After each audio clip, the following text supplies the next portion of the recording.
Alright, Norton. I said I'd get to your script this weekend, and I did. Sat down Sunday night and read it. But I couldn't make a video on Monday because it was Enterprise Monday. So, I had to sit and watch Enterprise from 7 until 11 after work, and then it was Anna Monday, so I had to sit and watch bad, goofy anime until, I don't know, umpteen o'clock in the morning. So Monday was shot. So today's Tuesday, and I will make the video about part 2 of your script.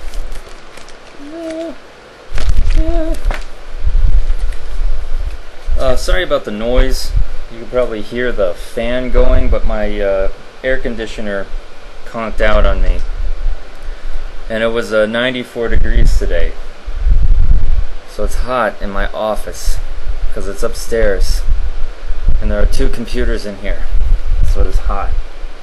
So tough to deal with. I'm also wearing my my Norton outfit because my air conditioning is not working. But you live in Canada, you probably don't even know what air conditioning is.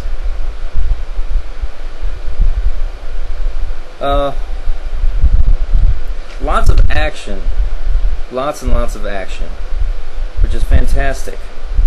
Some of the sequences of going from scene to scene are a little bit choppy, not intuitive, but I think a director or an editor would probably have more to contribute to that than a screenwriter would. The last scene that you have in here, where the new evil, the Ubel evil, is revealed, seems just totally out of place.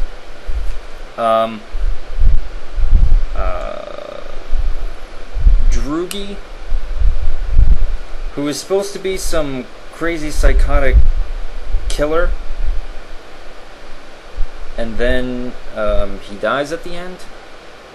So emotionally, we're conflicted about that. It's like, okay, he died, so what? Wasn't he like some crazy killer? So who cares? And then the Lanians are like, oh, we're sad about it, so we're gonna leave now. And you other guys are jerks, so we're leaving. What else? Oh, yes. Very few of the characters in here have more than just a blurt. Like a single line that's barely a complete sentence. It's very hard to get any kind of attachment to any characters when none of them have any dialogue. We're not spending a lot of time with anybody but the Lanians, and of course they speak in short bursts. And we're not identifying with them in any way.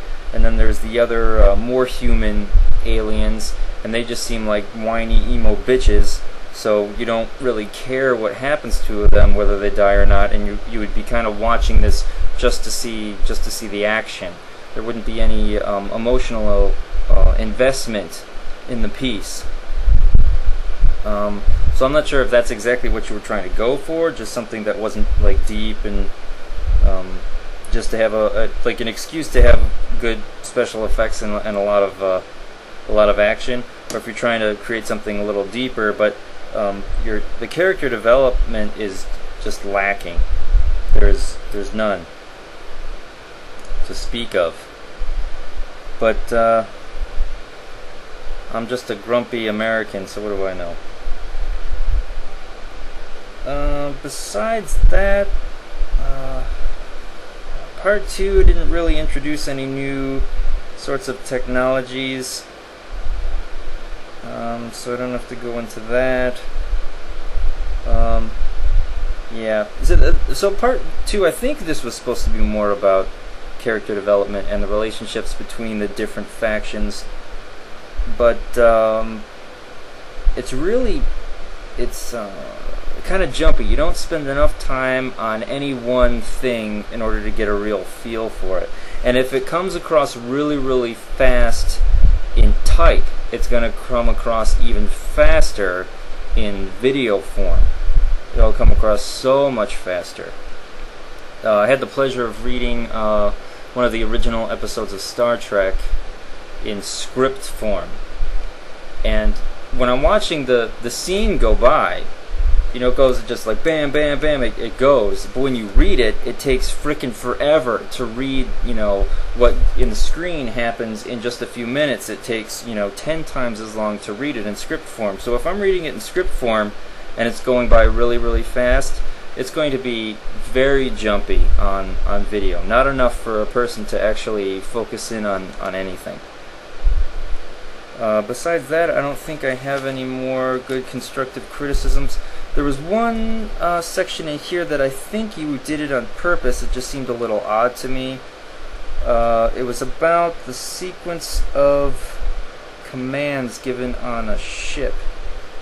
The Dorindon ship, I think.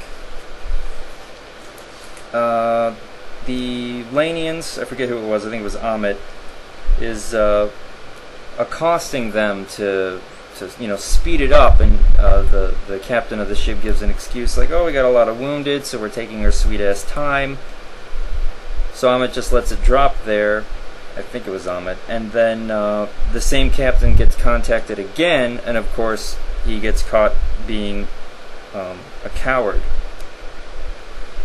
After his first response, right here, I got it, Dorindon flagship. Okay, so Amit's you know, telling him, you know, go faster, you dumb bastards. And then after the transmission ends, the captain goes, continue on course, same speed. He just says this without any prompting from any of his subordinates. He just says it. And then tactical officer, I think it would probably be not the tactical officer, but the navigation officer or the helmsman or whatever,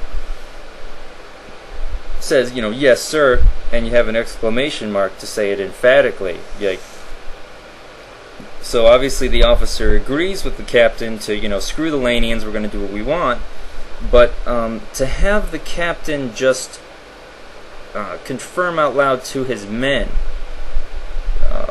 I think in a military situation, the men would just assume, do not change anything unless the captain specifically tells you. So if silence from the captain means stay the same, maybe a question from a crewman, be like, you know, sir, are we gonna do what the Lanians say? And then the captain would be like, no, we're gonna continue doing what we're doing. Like, okay, yes sir. To have I don't know if you're trying to bring this about as a weakness of his character or something, but you really don't spend enough time with him to get that kind of character development from the scene.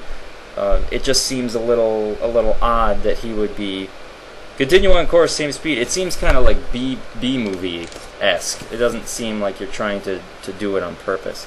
So I wasn't sure if you're doing it on purpose or not.